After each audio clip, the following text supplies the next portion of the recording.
41,000 करोड़ के rail projects का उद्घाटन करेंगे पीएम। 553 रेलवे स्टेशन का रीडेवलप, इनमें 1500 रोड ओवरब्रिज और अंडरपास भी होगा शामिल। किसान आंदोलन का आज 14वां दिन, संयुक्त किसान मोर्चा निकालेगा ट्रैक्टर मार्च, हाईवे पर लग सकता है जाम।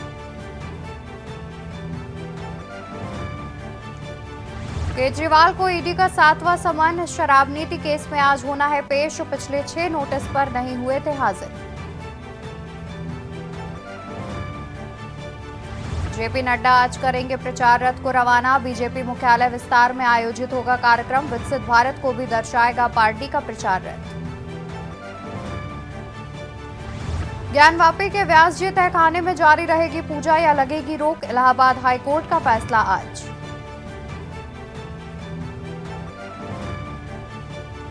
आज बीजेपी और सहयोगी दलों के विधायकों को मतदान के लिए दिया जाएगा प्रशिक्षण, मैदान में पार्टी के 8 प्रत्याशी।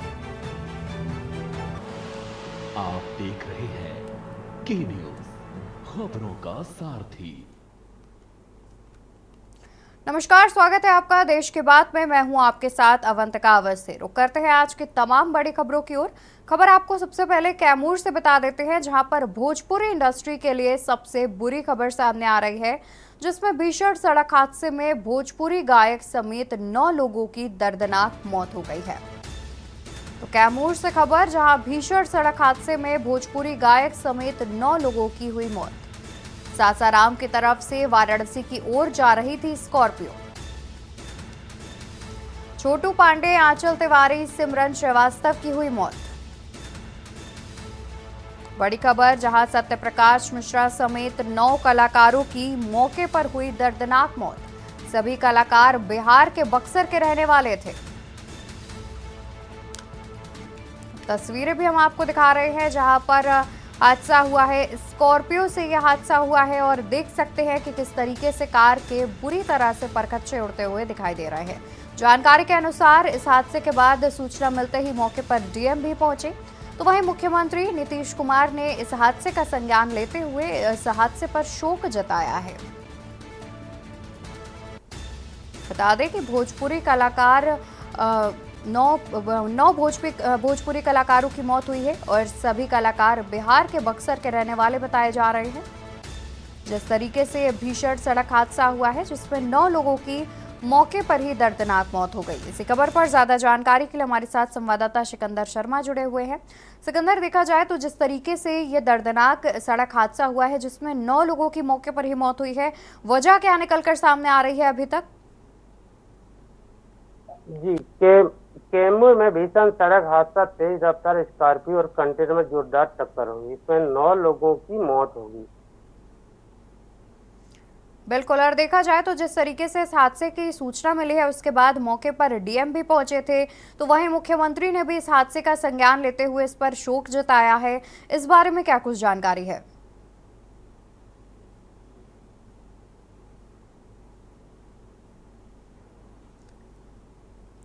ठीक है, तो शुक्रिया आपका सिकंदर।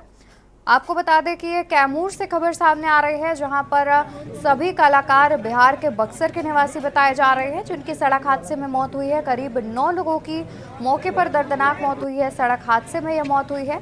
जानकारी के अनुसार सासाराम की तरफ जा रहे थे सभी कलाकार और जिस वक्त यह हादसा हुआ, इस हादसे में 9 लोगों की मौके पर ही दर्दनाक मौत हो गई। हादसे की सूचना मिलते ही तत्काल डीएम पहुंचे और उसके बाद मुख्यमंत्री ने भी इस हादसे पर शोक व्यक्त किया है। सासाराम की तरफ से वाराणसी की ओर जा रही थी स्कॉर्पियो, जिस वक्त ये सड़क हादसा हुआ।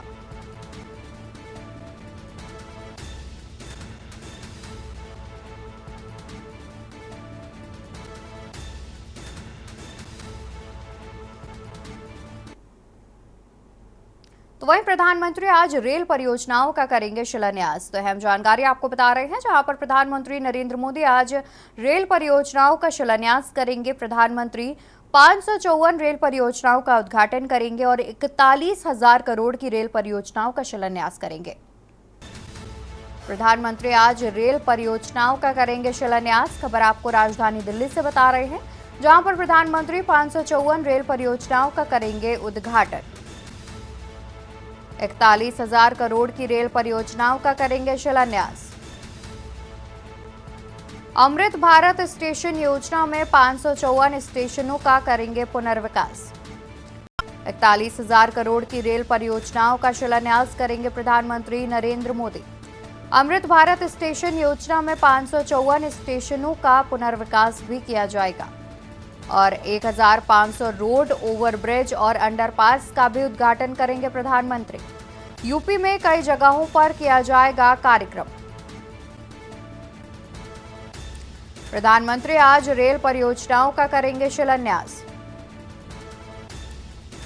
करीब 554 रेल परियोजनाओं का उद्घाटन भी करेंगे प्रधानमंत्री और इसके अलावा 41,000 करोड़ की ये रेल परियोजनाएं हैं जिनका शिलान्यास किया जाएगा।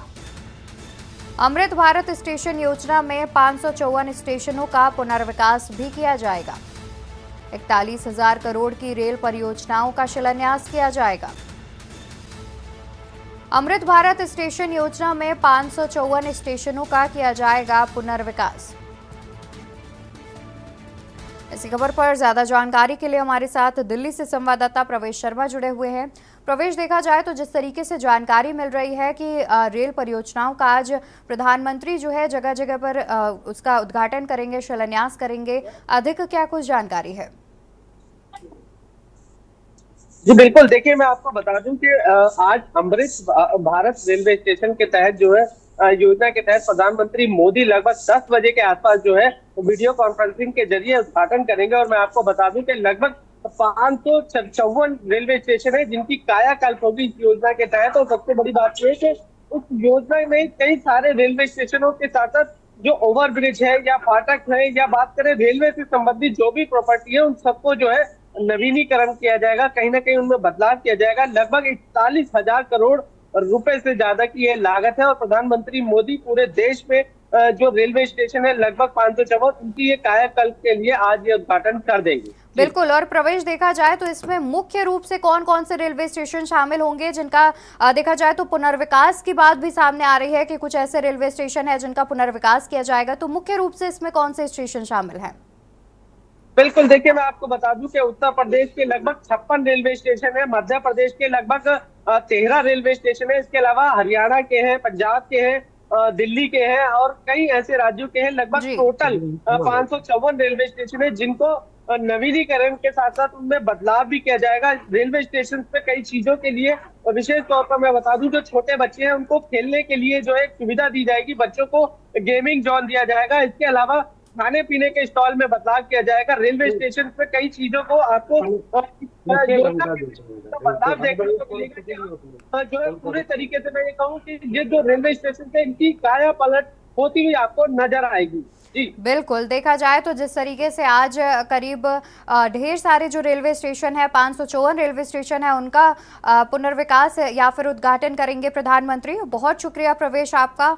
अधिक जानकारी दर्शकों तक पहुंचाने के लिए जुड़े रहिए, हम आगे भी आपसे अपडेट लेते रहेंगे। बता दें कि करीब 41,000 करोड़ की परियोजनाओं का शिलान्यास आज प्रधानमंत्री के द्वारा किया जाएगा। अमृत भारत स्टेशन योजना में करीब 554 ऐसे रेलवे स्टेशन हैं जिनका पुनर्विकास होगा, तो वहीं इसकी सौगात जनता को दी जाएगी। खबरें अभी और भी हैं, लेकिन उससे पहले यहाँ रुकते हैं एक छोटे से ब्रेक के लिए। आप देख रहे हैं के न्यूज, खबरों का सारथी। ब्रेक से वापस आने के बाद दोबारा से रुक करते हैं खबरों की ओर, जहां आज जेपी नड्डा करेंगे प्रचार रथ को रवाना। भाजपा राष्ट्रीय अध्यक्ष जेपी नड्डा सुबह 10 बजे करेंगे प्रचार रथ को रवाना। सुबह 10 बजे भाजपा राष्ट्रीय अध्यक्ष प्रचार रथ को करेंगे रवाना। बीजेपी मुख्यालय विस्तार में आयोजित किया जाएगा कार्यक्रम। प्रचार रथ सरकार की 10 वर्षों की उपलब्धि पर आधारित। सुबह 10 बजे भाजपा राष्ट्रीय अध्यक्ष जेपी नड्डा प्रचार रथ को करेंगे रवाना। बीजेपी मुख्यालय विस्तार में आयोजित किया जाएगा कार्यक्रम। प्रचार रथ सरकार की 10 वर्षों की उपलब्धि पर आधारित। विकसित भारत को भी दर्शाएगा पार्टी का प्रचार रथ। जेपी नड्डा आज करेंगे प्रचार रथ को रवाना। बीजेपी राष्ट्रीय अध्यक्ष जेपी नड्डा आज प्रचार रथ को रवाना करेंगे। सुबह करीब 10 बजे प्रचार रथ को रवाना किया जाएगा, तो वहीं बीजेपी मुख्यालय विस्तार में आयोजित किया जाएगा कार्यक्रम। प्रचार रथ सरकार की 10 वर्षों की उपलब्धि पर है आधारित। इसी खबर पर ज्यादा जानकारी के लिए हमारे साथ संवाददाता प्रवेश शर्मा जुड़े हुए हैं। प्रवेश, देखा जाए तो जिस तरीके से आज भाजपा राष्ट्रीय अध्यक्ष प्रचार रथ को रवाना करेंगे, उसकी क्या रूपरेखा तय की गई है? किस तरीके से प्रचार रथ जो है जगह जगह पर जाएगा, क्योंकि देखा जाए तो 10 वर्षों की उपलब्धि भी गिना रही है भाजपा। बिल्कुल, देखिए मैं आपको बता दूं कि बीजेपी के राष्ट्रीय अध्यक्ष जेपी नड्डा लगभग 10 बजे के आसपास बीजेपी कार्यालय से प्रचार रथ जो है बीजेपी का जो उसको रवाना करेंगे और वो लगभग पूरे देश में प्रचार करेगा। मैं आपको विशेष रूप से बता दूं कि प्रधानमंत्री मोदी के जो 2 कार्यकाल गए हैं, विशेष रूप से पिछले जो 10 साल गुजरे, उनकी जो योजनाएं हैं या बात करें जो उन्होंने बदलाव किए हैं या उन्होंने जो चीजें जो है देश के लिए दिखाने की कोशिश करी है, बदलाव के रूप में करी है, उनको कहीं ना कहीं ये प्रचार रथ पूरे देश में फैलाएगा। और लोकसभा चुनाव के तहत ये रणनीति है और रणनीति के तहत ये प्रचार रथ को आज दिल्ली से रवाना किया जाएगा और चुनाव से पहले ये लगभग देश के ज्यादातर राज्यों में घूमकर अपना प्रचार करेगा। विशेष रूप से वो सारी उपलब्धियां हासिल जो बीजेपी के समय में प्रधानमंत्री मोदी ने की है, अपने कार्यकाल में की है, उसको बताते हुए पूरे राज्य में भ्रमण करेगा। जी बिल्कुल, यानी कि देखा जाए तो जिस तरीके से लोकसभा चुनाव नजदीक आ रहे हैं, उससे पहले भाजपा अपने 10 वर्षों की उपलब्धि गिनाने के लिए प्रचार रथ को रवाना कर रही है। वहीं क्या किसी तरीके का रोड मैप भी तैयार किया गया है कि किन किन रास्तों से होकर के प्रचार रथ गुजरेगा? बिल्कुल, देखिए मैं आपको विशेष रूप से बता दूं कि पहले दिल्ली और दिल्ली के बाद यूपी के बाद जो है आगे का रास्ता उनका बनेगा और लगभग जो चुनाव है 16 अप्रैल या 17 अप्रैल के आसपास संभव होने की आशंका जताई जा रही है और उससे पहले लगभग 1 महीने का समय जो ये व्यतीत करेगा। पूरा ये जो चुनाव रथ है मेन जो विशेष रूप से मैं बता दूं वो राज्य है जहां पर बीजेपी ने अभी तक सत्ता हासिल नहीं की है, वहां पर भी पहुंचने की कोशिश करेगा। गांव से, दूर दराज से, शहरात से होते हुए ये वापस जो है दिल्ली की ओर ही कूच करता हुआ नजर आएगा। बिल्कुल बिल्कुल बिल्कुल, और बहुत शुक्रिया प्रवेश आपका ज्यादा जानकारी दर्शकों तक पहुंचाने के लिए। जुड़े रहिए, हम आगे भी आपसे अपडेट लेते रहेंगे। तो आपको बता दें कि आज सुबह 10 बजे भाजपा राष्ट्रीय अध्यक्ष जेपी नड्डा प्रचार रथ को रवाना करेंगे, जो कि दिल्ली से होकर के उत्तर प्रदेश की ओर बढ़ेगा। और साथ ही जानकारी के अनुसार जहां जहां पर भाजपा सत्ता में है और इसके अलावा जहां पर भाजपा को अभी तक जीत हासिल नहीं हुई है, वहां तक भी प्रचार रथ जाएगा और पिछले 10 वर्षों की मोदी सरकार की उपलब्धियों को प्रचार रथ गिनाता हुआ नजर आएगा। जिस तरीके से लोकसभा चुनाव नजदीक आ रहे हैं, उससे पहले भाजपा ये एक नई रणनीति के तहत जनता के बीच अपनी जगह बनाने का प्रयास कर रही है। और यहाँ रुकेंगे, एक और छोटी सी ब्रेक के लिए जल्द हाजिर होंगे। आप देख रहे हैं की न्यूज़, खबरों का। ब्रेक से वापस आ चुके हैं, दोबारा से रुक कर लेते हैं खबरों की ओर, जहां आबकारी नीति मामले में सीएम केजरीवाल की आज होनी है पेशी। ईडी के सामने सीएम अरविंद केजरीवाल की होगी पेशी। ईडी के सामने मुख्यमंत्री अरविंद केजरीवाल की होगी पेशी। ईडी ने 7वां समन भेजकर पेश होने को कहा। अब तक मुख्यमंत्री ईडी के सामने नहीं हुए हैं पेश। खबर राजधानी दिल्ली से, जहां पर आबकारी नीति मामले में मुख्यमंत्री अरविंद केजरीवाल की पेशी। ईडी के सामने सीएम अरविंद केजरीवाल की होगी पेशी। ईडी ने 7वां समन भेजकर पेश होने को कहा। अब तक मुख्यमंत्री ईडी के सामने नहीं हुए हैं पेश। खबर राजधानी दिल्ली से, जहां पर आबकारी नीति मामले में सीएम अरविंद केजरीवाल की पेशी। ईडी के सामने सीएम अरविंद केजरीवाल की होगी पेशी। ईडी ने 7वां समन भेजकर पेश होने को कहा। अब तक मुख्यमंत्री ईडी के सामने नहीं हुए हैं पेश।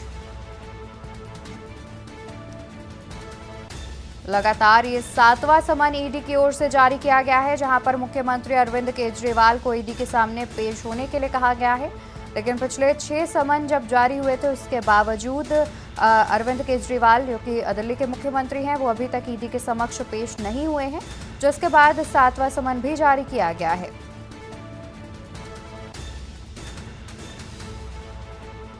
इसी खबर पर ज्यादा जानकारी के लिए दिल्ली से संवाददाता प्रवेश शर्मा लगातार जुड़े हुए हैं।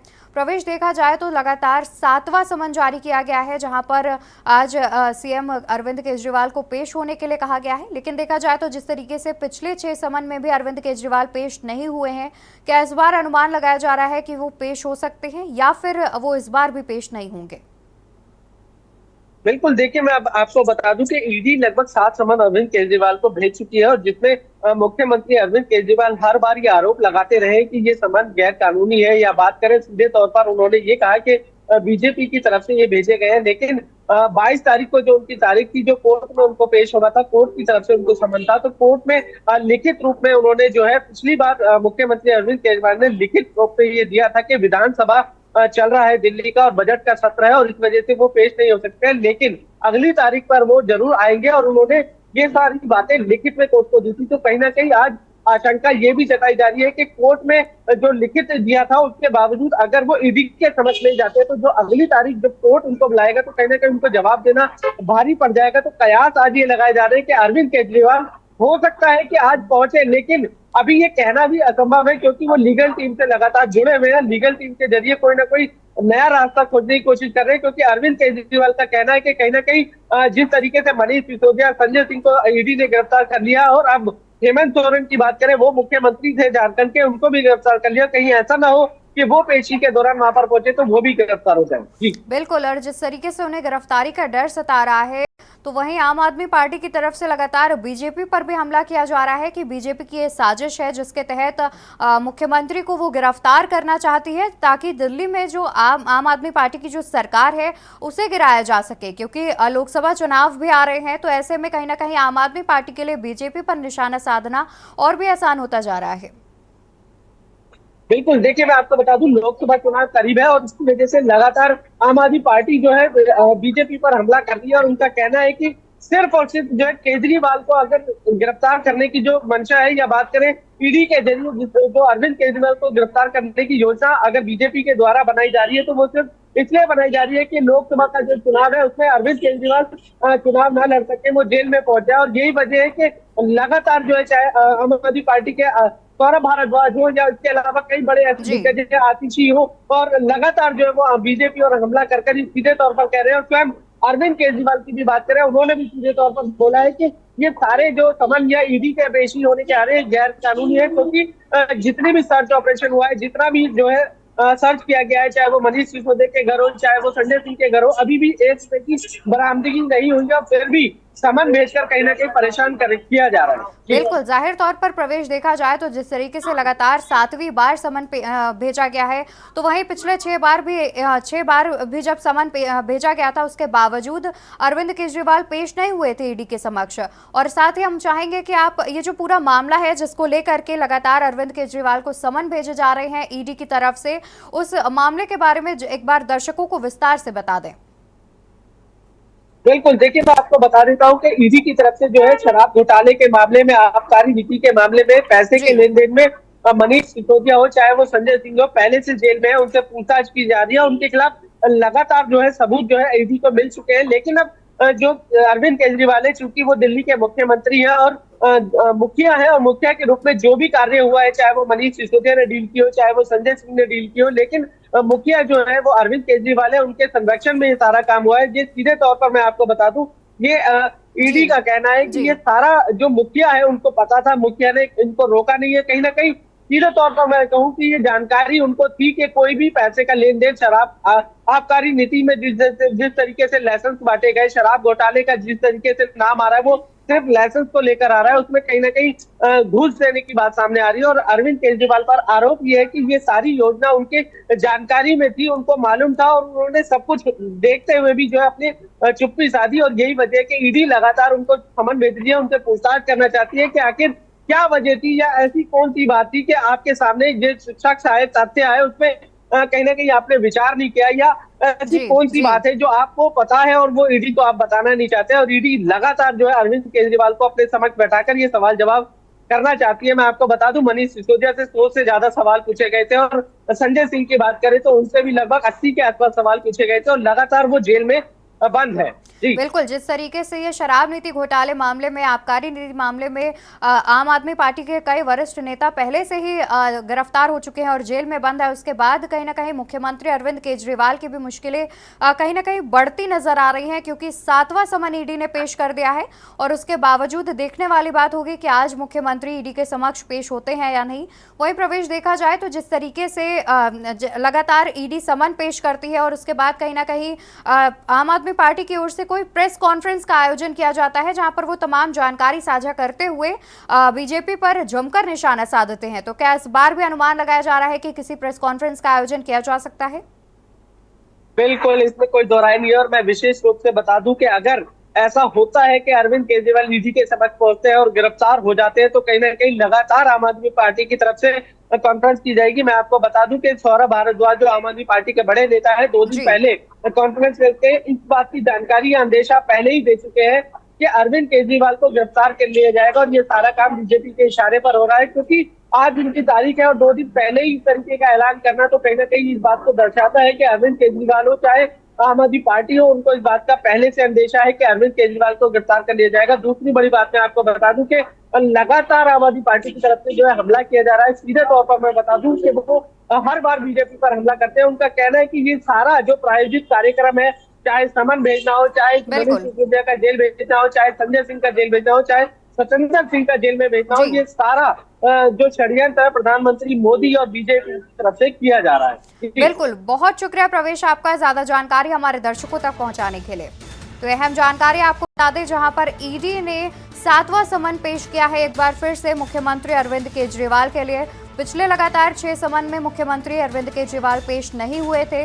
देखने वाली बात होगी कि इस बार 7वें समन में अरविंद केजरीवाल पेश होते हैं या नहीं। और यहाँ रुकते हैं एक छोटे से ब्रेक के लिए, जल्द वापस होंगे। आप देख रहे हैं की न्यूज, खबरों का सारथी। ब्रेक से वापस आ चुके हैं, रुक करते हैं खबरों की ओर, जहां पर आज मुख्यमंत्री योगी आदित्यनाथ के कार्यक्रम के बारे में बता दें, जहां साड में निर्माणाधीन डिफेंस कॉरिडोर की यूनिट तैयार। मुख्यमंत्री योगी आदित्यनाथ के कार्यक्रम के बारे में आपको बता दें, जहां पर साड में निर्माणाधीन डिफेंस कॉरिडोर की यूनिट तैयार। आज सीएम योगी आदित्यनाथ करेंगे पहली यूनिट का उद्घाटन। देश भर में हथियार कारतूस की सप्लाई की जाएगी। आज सीएम योगी आदित्यनाथ पहली यूनिट का करेंगे उद्घाटन। देश भर में हथियार और कारतूस की सप्लाई की जाएगी। 2 हेलीपैड हेलीकॉप्टर उतार कर किया गया फ्लाइट रिहर्सल, माफ कीजिएगा फ्लीट रिहर्सल। अडानी ग्रुप के द्वारा डिफेंस कॉरिडोर का निर्माण कराया गया। तो खबर आपको बता रहे हैं, जहां पर मुख्यमंत्री योगी आदित्यनाथ आज पहली यूनिट का उद्घाटन करेंगे। साड में निर्माणाधीन डिफेंस कॉरिडोर की यूनिट तैयार है, जिसका उद्घाटन करेंगे मुख्यमंत्री। आज सीएम योगी आदित्यनाथ पहली यूनिट का उद्घाटन करेंगे। देश भर में हथियार और कारतूस की सप्लाई यहीं से की जाएगी। आज सीएम योगी आदित्यनाथ पहली यूनिट का करेंगे उद्घाटन। देश भर में हथियार और कारतूस की सप्लाई की जाएगी। 2 हेलीपैड और हेलीकॉप्टर उतार कर किया गया फ्लीट रिहर्सल। अडानी ग्रुप के द्वारा डिफेंस कॉरिडोर का कराया गया है निर्माण। मुख्यमंत्री योगी आदित्यनाथ के आज के कार्यक्रम के बारे में हम आपको बता दें, जहां पर मुख्यमंत्री आज निर्माणाधीन डिफेंस कॉरिडोर की यूनिट का करेंगे उद्घाटन। सीएम योगी आदित्यनाथ पहली यूनिट का करेंगे उद्घाटन। देश भर में हथियार और कारतूस की सप्लाई की जाएगी। आज सीएम योगी आदित्यनाथ करेंगे पहली यूनिट का उद्घाटन। देश भर में हथियार और कारतूस की जाएगी सप्लाई।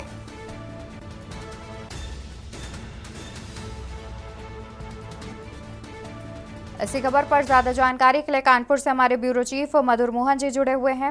मधुर मोहन जी, देखा जाए तो जिस तरीके से मुख्यमंत्री के उद्घाटन की बात सामने आ रही है कि वो पहली यूनिट का उद्घाटन करेंगे, क्या इस उद्घाटन के लिए मुख्यमंत्री खुद कानपुर पहुंचेंगे या फिर वीडियो कॉन्फ्रेंसिंग के जरिए इस कार्यक्रम को किया जाएगा? जी बिल्कुल, लाख बताना चाहेंगे। कानपुर सटा हुआ साड़ है जो आउटर पड़ता है, वहाँ पे डिफेंस कॉरिडोर एक बनाया गया। प्रथम डिफेंस कॉरिडोर का आज उद्घाटन करेंगे खुद सूबे के मुखिया योगी आदित्यनाथ। वो 3 बजे आज कानपुर पहुंचेंगे। 3 बजे के बाद उनका हेलीपैड, वहीं से कार्यक्रम कुछ दूरी पर हेलीपैड बनाया गया है, वहां पे चीन में पहुंच के कार द्वारा वो डिफेंस कॉरिडोर जाएंगे जहां पे उद्घाटन करेंगे। इनके साथ साथ वहां पे 9 वीआईपी और होंगे, जिसमें थल सेना के जो प्रमुख हैं मनोज पांडे जी वो भी मौजूद होंगे, और उद्योग विकास मंत्री होंगे, और उसमें साथ साथ और भी लोग मंत्री होंगे। लेकिन रक्षा मंत्री जो हैं देश के, जो राजनाथ सिंह, वो वीडियो कॉन्फ्रेंसिंग से जुड़ेंगे और करीब 1.5 घंटे का कार्यक्रम है। सबसे बड़ी बात यह है कि एक डिफेंस कॉरिडोर बनाया गया, ये एक देश के लिए बहुत बड़ी उपलब्धि है, क्योंकि यहाँ से जितने भी हथियार हैं, जितने भी गोला बारूद है, यहाँ से सप्लाई होंगे। जी बिल्कुल, यानी कि देखा जाए तो आज मुख्यमंत्री खुद 3 बजे के आसपास पहुंचेंगे। मुख्यमंत्री के आगमन को देखते हुए क्या कुछ तैयारियां कर ली गई हैं, इस बारे में क्या कुछ जानकारी है?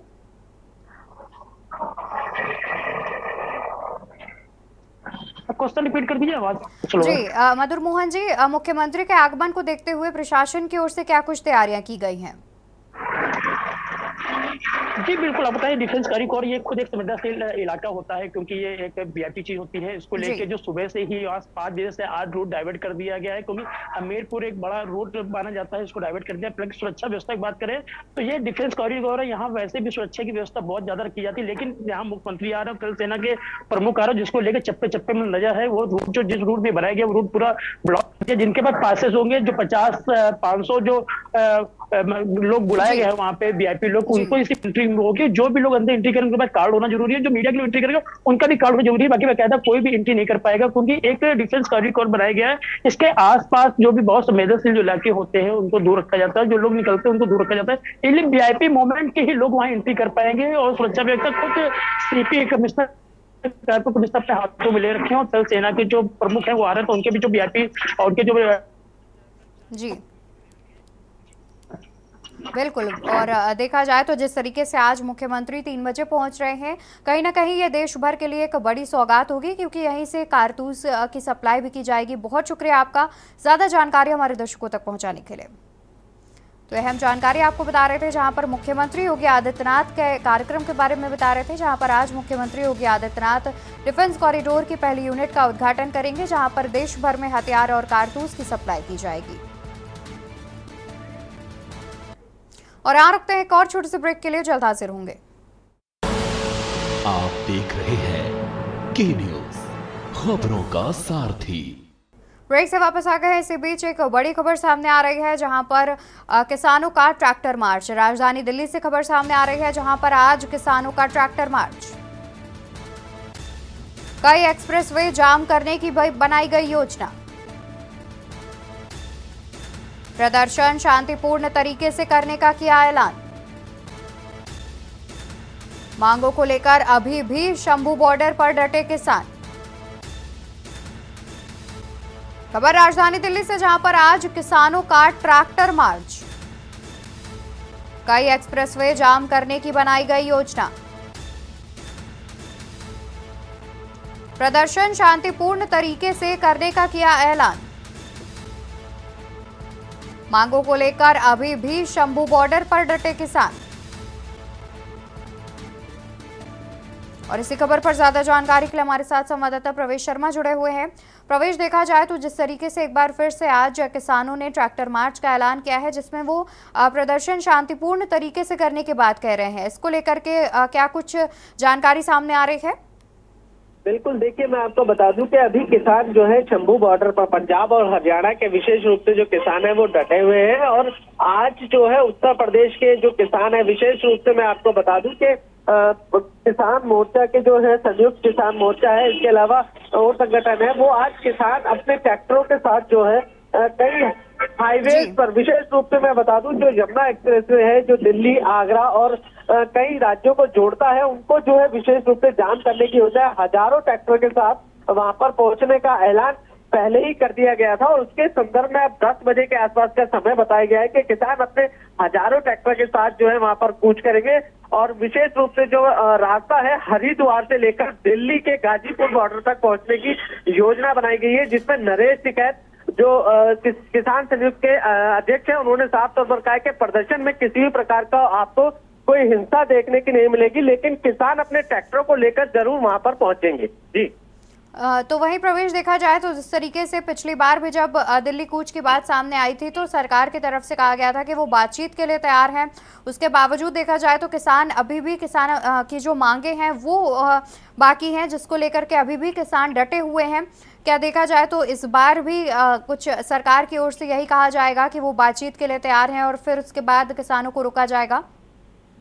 देखिए, मैं आपको एक बात तो स्पष्ट रूप से बता दूं कि ट्रैक्टरों को जो एंट्री की बात है वो दिल्ली में तो पहले भी प्रवेश नहीं करने दिया गया था और इस बार भी नहीं दिया जाएगा। और दूसरी बड़ी बात है कि किसान एमएसपी के मुद्दे को लेकर कहीं ना कहीं जो है अभी भी डटे हुए हैं। सरकार उनको 5 फसलों पर एमएसपी देने को लिए तैयार है, लेकिन किसानों का कहना है उन्हें 22 फसलों पर एमएसपी चाहिए। और यही वजह है कि लगातार जो है आंदोलन की स्थिति या टकराव की स्थिति बरकरार है। लेकिन अभी तक पंजाब हरियाणा के किसान जो है कूच कर रहे थे और अब इसमें पश्चिमी उत्तर प्रदेश के किसान भी आज से जुड़ जाएंगे। कहीं ना कहीं ये आंदोलन अब आपको और बढ़ता हुआ नजर आएगा, क्योंकि लोकसभा चुनाव है। किसान चाहते हैं कि चुनाव से पहले अगर सरकार ये एमएसपी का जो कानून है उसको लागू कर दे तो किसानों के हित में कहीं ना कहीं अच्छा होगा।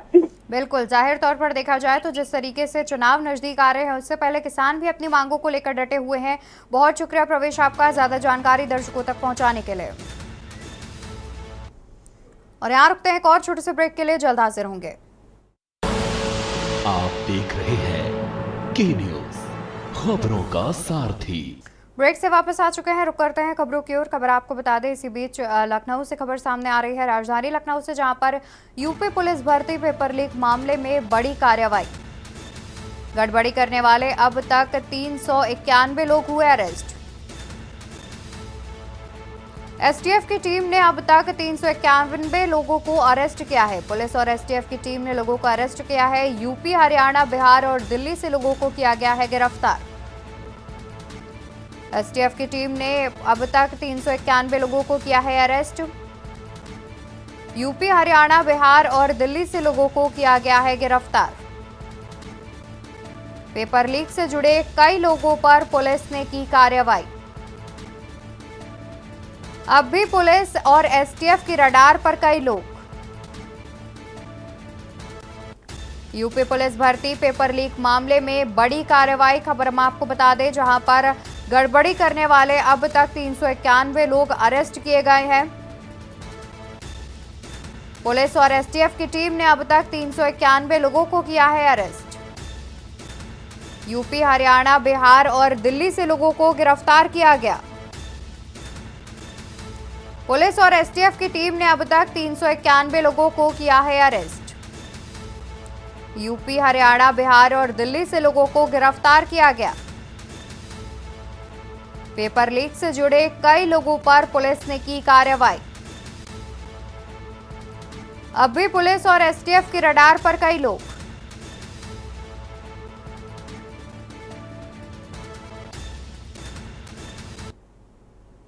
इसी बीच एक और बड़ी खबर सामने आ रही है, राजधानी लखनऊ से एक बड़ी खबर आपको बता दें, जहां पर राज्यसभा चुनाव के लिए एनडीए विधायकों का प्रशिक्षण आज लोक भवन में आज सुबह 11 बजे होगी विधायक दल की बैठक।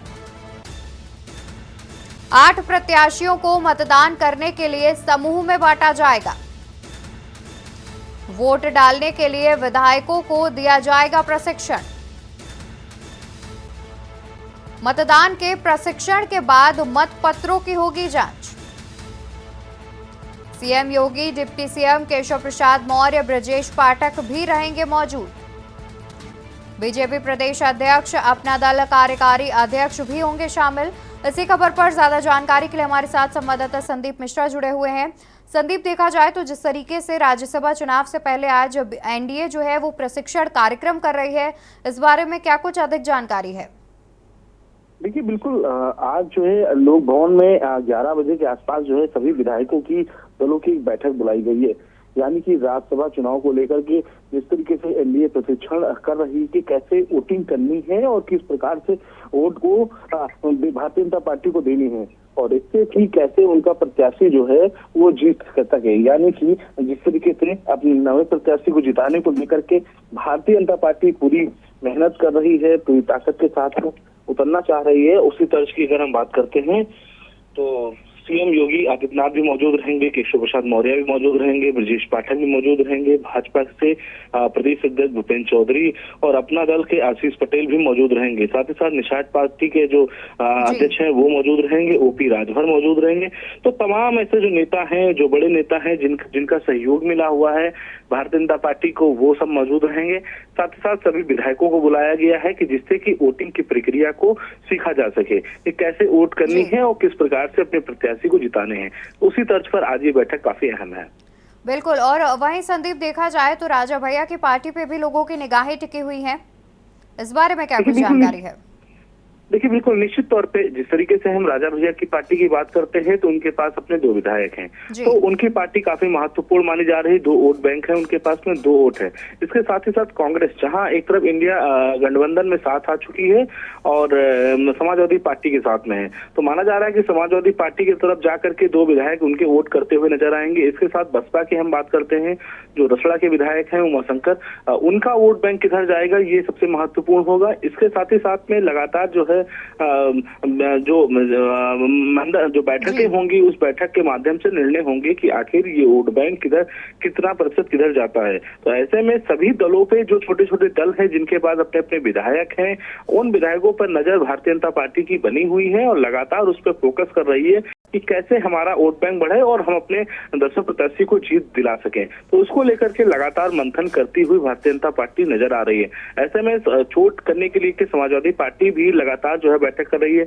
अभी कुछ दिन पहले सुर्खियों में आया था कि राजा भैया से फोन पे बातचीत हुई थी। जो प्रदेश अध्यक्ष नरेश पटेल हैं वो गए थे, मुलाकात करने के लिए गए थे, लेकिन साफ था कि जिस तरीके से राजा भैया का जो 2 वोट बैंक है अपना, तो वो वोट बैंक किधर खिसकता है, क्या भारतीय जनता पार्टी में खिसकता है या तो फिर समाजवादी पार्टी की तरफ जाते हैं। लेकिन साफ है कि आज भारतीय जनता पार्टी ने सभी विधायकों को बुलाया है और इस बैठक के माध्यम से ये बताया जाएगा कि कैसे वोट करनी है और किस प्रत्याशी को जिताना है।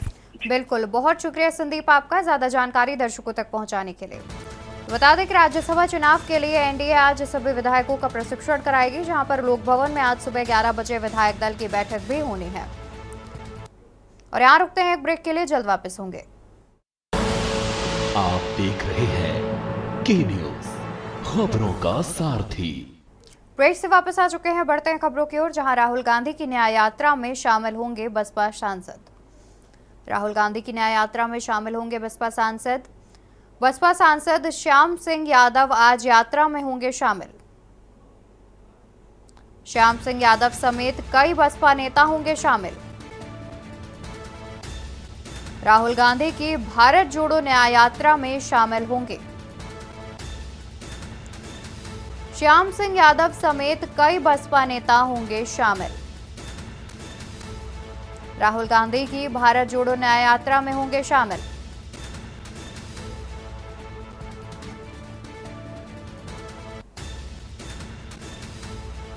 बसपा से कांग्रेस में आने से यूपी में बदलेगा समीकरण।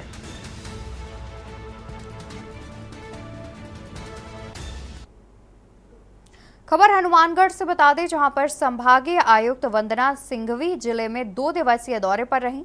इस दौरान उन्होंने शुक्रवार को कलेक्ट्रेट में जिला अधिकारियों के साथ एक बैठक की और इसके उपरांत नगर परिषद द्वारा संचालित अन्नपूर्णा रसोई और जंक्शन बस स्टैंड स्थित रैन बसेरे का औचक निरीक्षण किया। उन्होंने कैनाल कॉलोनी स्थित सीएचसी में व्यवस्थाओं को जांचा और कैनाल कॉलोनी स्थित महात्मा गांधी अंग्रेजी माध्यम विद्यालय में बच्चों से बातचीत की। इस मौके पर जिला कलेक्टर कानाराम साथ में रहे। इस दौरान उन्होंने कार्यालयों में मौजूद स्टाफ को सफाई पर विशेष ध्यान देने के निर्देश दिए। उन्होंने अस्पताल इंचार्ज डॉक्टर इंद्रसेन झाझड़ा को अस्पताल में आने वाले मरीजों को उपलब्ध करवाई जाने वाली सुविधाओं और कौन कौन सा इलाज उपलब्ध है ये चस्पा करने के लिए भी निर्देशित किया।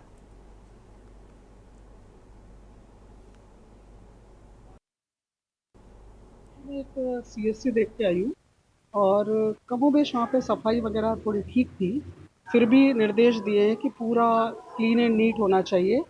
और कुछ जो हमारे पेशेंट्स आते हैं उनके लिए हॉस्पिटल में क्या क्या सुविधाएं उपलब्ध है, कौन कौन सा इलाज उपलब्ध है, इसका डिस्प्ले होना चाहिए।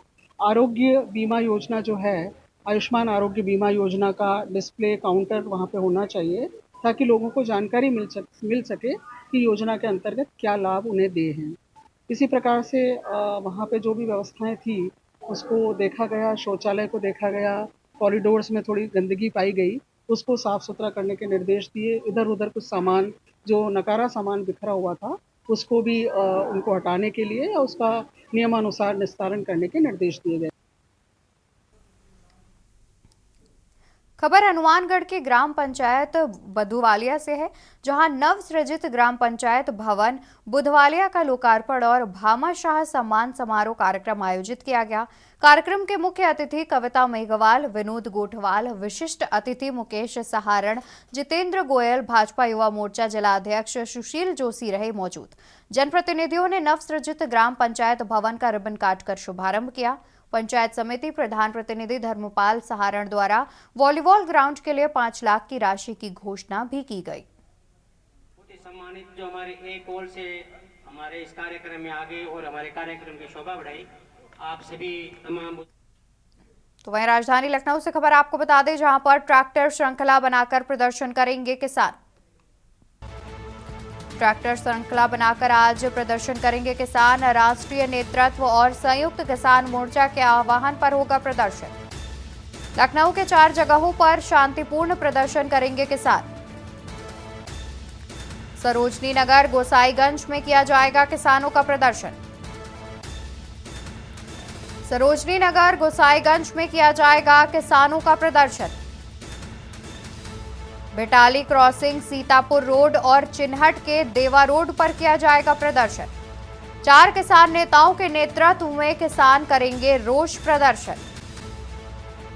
चिन्हट में जिला अध्यक्ष के नेतृत्व में आज किया जाएगा प्रदर्शन। ट्रैक्टर श्रृंखला बनाकर प्रदर्शन करेंगे आज किसान। खबर आपको राजधानी लखनऊ से बता रहे हैं, जहां पर राष्ट्रीय नेतृत्व और संयुक्त किसान मोर्चा के आह्वान पर किया जाएगा प्रदर्शन। लखनऊ के 4 जगहों पर शांतिपूर्ण प्रदर्शन करेंगे किसान। सरोजनी नगर, गोसाईगंज में किया जाएगा किसानों का प्रदर्शन।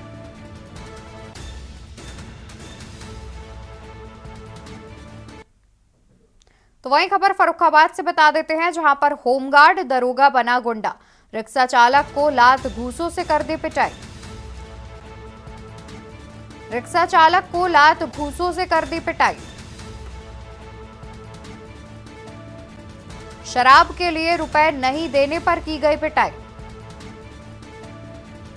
मारपीट का पूरा वीडियो सोशल मीडिया पर हुआ वायरल। मारपीट का पूरा वीडियो सोशल मीडिया पर हुआ वायरल। पीड़ित ने आरोपी होमगार्ड के खिलाफ दी तहरीर। आरोपी होमगार्ड पर आए दिन मारपीट करने का लगा आरोप। फतेहगढ़ कोतवाली क्षेत्र की कर्नलगंज चौकी के पास का पूरा मामला बताया जा रहा है। खबर फर्रुखाबाद से, जहां पर होमगार्ड दरोगा बना गुंडा। तस्वीर हम आपको टीवी स्क्रीन पर दिखा रहे हैं। फर्रुखाबाद से ये घटना सामने आई है, जहां पर होमगार्ड दरोगा गुंडागर्दी करता नजर आ रहा है। ये वीडियो सोशल मीडिया पर तेजी से वायरल हो रहा है। शराब के लिए रिक्शा चालक से पैसे मांग रहा था। पैसे ना देने पर उसने रिक्शा चालक से मारपीट की है। तस्वीरों में आप देख सकते हैं किस तरीके से लात घूसों से मारपीट कर रहा है रिक्शा चालक से। अभी हम ट्रेन लेके आ रहे थे, अपनी खड़ी करी, आते कहाँ पे खड़ी की आपने?